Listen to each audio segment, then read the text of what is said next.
ஐயா வாங்க, அம்மா வாங்க. இது என்ன தெரியுமா? இது பாம்பு, இது நல்ல பாம்பு.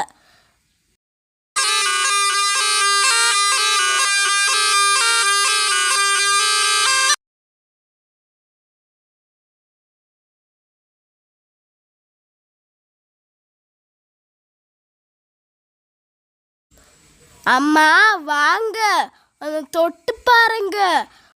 பயப்பட வேண்டாம், இதொன்னும் செய்ய மாட்டா.